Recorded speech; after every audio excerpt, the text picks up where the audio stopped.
Hello everyone. Before diving into today's topic, we want to take a moment to thank you for your support.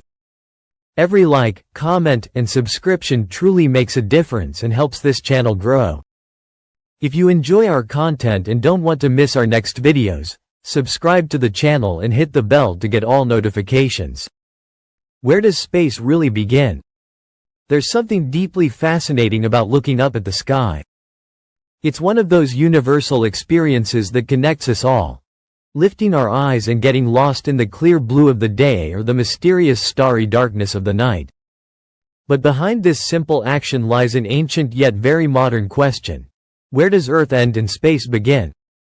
Is there, if it exists, a boundary between our world and that vast emptiness we call the universe? In recent years, this question has taken on a new flavor.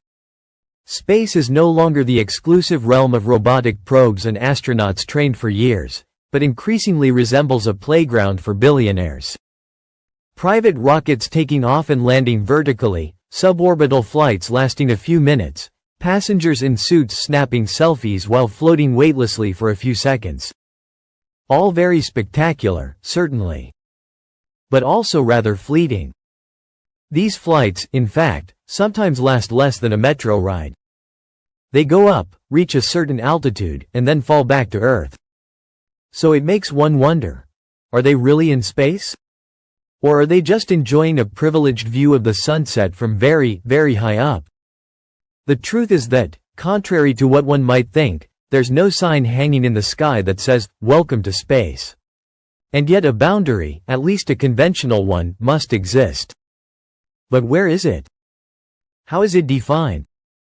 Is it just a matter of altitude, or is there more to it? Let's imagine Earth's atmosphere as a giant blanket wrapping around our planet. But it's not a uniform blanket. As you go higher, it becomes thinner and less dense. The air we breathe at sea level contains a huge number of molecules, about 10 to the power of 25 per cubic meter. But as you rise, this density drops drastically until it's almost non-existent. And this is where the challenge begins. There's no precise point where the atmosphere ends and space begins. There's no sharp line, no ruler-drawn border. It's a gradient, a slow and continuous fade.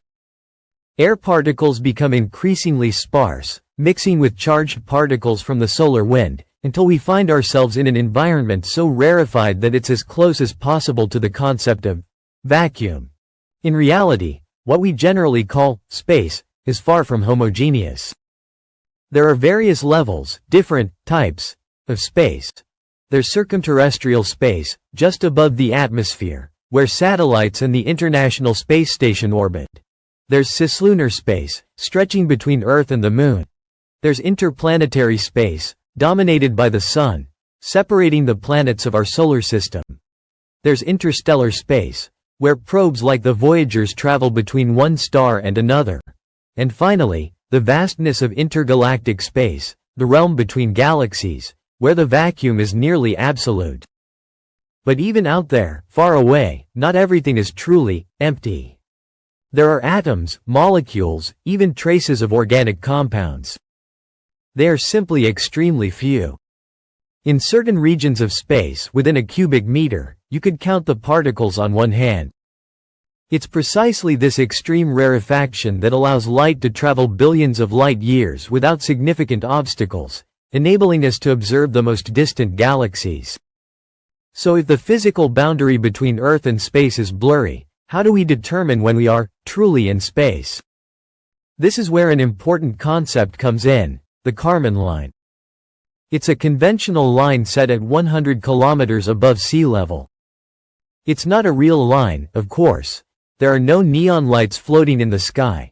But it serves as an internationally shared reference point. It's named after Hungarian engineer and physicist Theodor von Kármán, who calculated the altitude at which the atmosphere becomes so thin that an aircraft can no longer fly in the conventional way.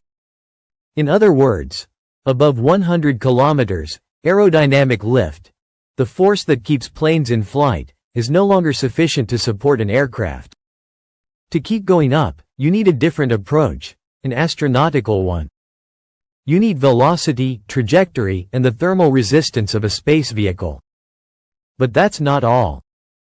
Some criteria more related to the human body than to the laws of aerodynamics set another important threshold: the Armstrong line, located around 19 kilometers in altitude.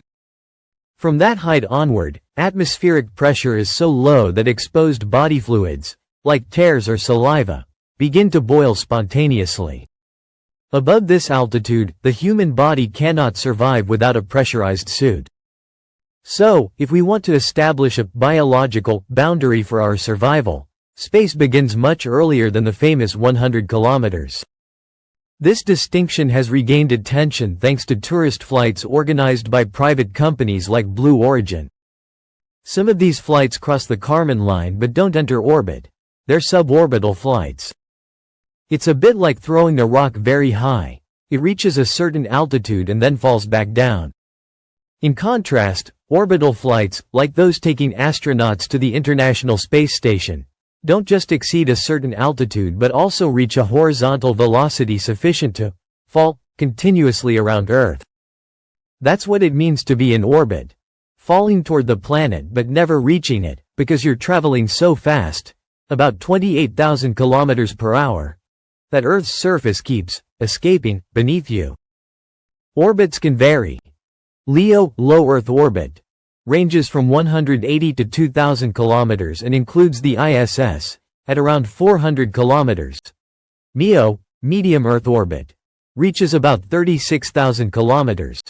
Beyond that is GEO, geostationary orbit, where satellites remain fixed relative to a point on Earth. Even on this point, there's no single answer. Historically, the title of astronaut was reserved for those on professional space missions. But with the advent of space tourism, definitions have become more complicated.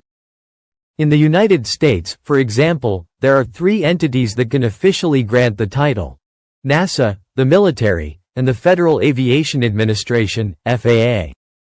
Until 2021, the FAA recognized the title for anyone who passed 50 miles in altitude, about 80 kilometers. But with the rise in tourist flights, the criteria changed. Today, to be considered a commercial astronaut, it's not enough to exceed a certain altitude. You must also play an active role on board, related to safety or the technical mission. In short, it's not enough to buy a ticket and float for a few minutes. You must contribute concretely to the space activity. So, saying where space truly begins isn't so simple. It depends on how we measure it, in terms of atmosphere, flight physics, human survival, or international law. What's certain is that space, whatever its threshold, remains an extreme, fascinating, and far from empty environment. And while today it may seem like a luxury for the few, it also remains one of humanity's greatest frontiers. One day, perhaps, we won't ask, "Where does space begin?" anymore, but rather, when will we live there?